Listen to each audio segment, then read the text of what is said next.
July 6th, Columbus, a shootout on I-70. October 8th, suburban Dayton, gunfire in a backyard.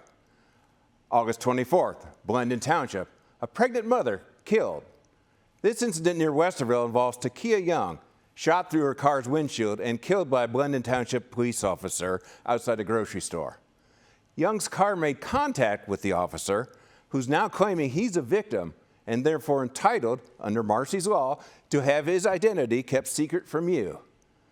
Challenges of that secrecy on 2 of these 2023 police shootings now sit with the Ohio Supreme Court.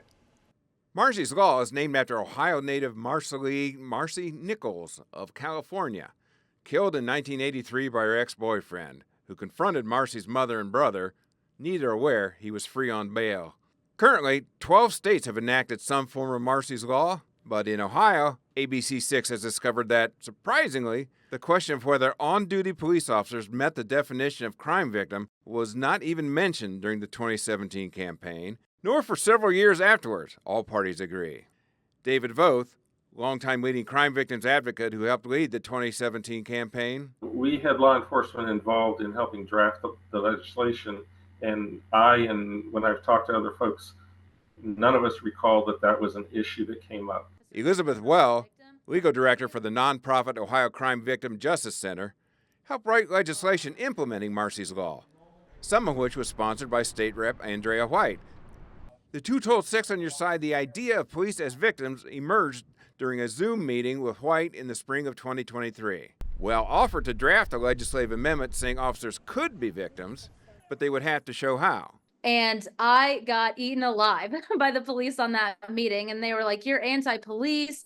How dare you suggest that you would cut us out of our rights?" Attorney General Dave Yost told ABC6 officers are entitled to Marsy's law protection. Look, it doesn't make any difference whether you've got a badge on. If somebody shoots at you, you have the same degree of danger, the same degree of terror that a civilian has. But he says public accountability must be satisfied as well. We need to have a thorough, fair, independent, and professional investigation. When that's done, the facts should come out. However, the victims' rights group, Marsy's Law for Ohio, doesn't consider police as victims. When reviewing the conduct of an on-duty law enforcement officer who has used physical force, the right to privacy of their name must quickly yield to the public's right to know. Marion Police Chief Jay McDonald, former president of the State Fraternal Order of Police, argues against the double standard. We understand accountability, quite frankly, probably better than most.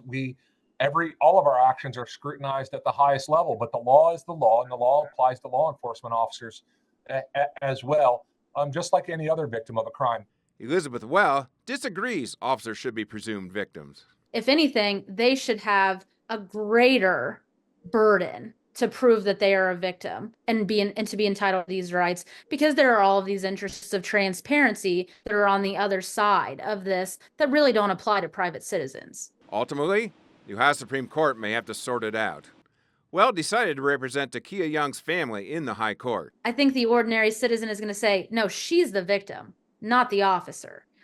So that's, essentially the question that I think the court is going to use to analyze these cases. Now, we're still weeks away from a ruling, but whatever justices decide likely will set a precedent for years to come in Ohio.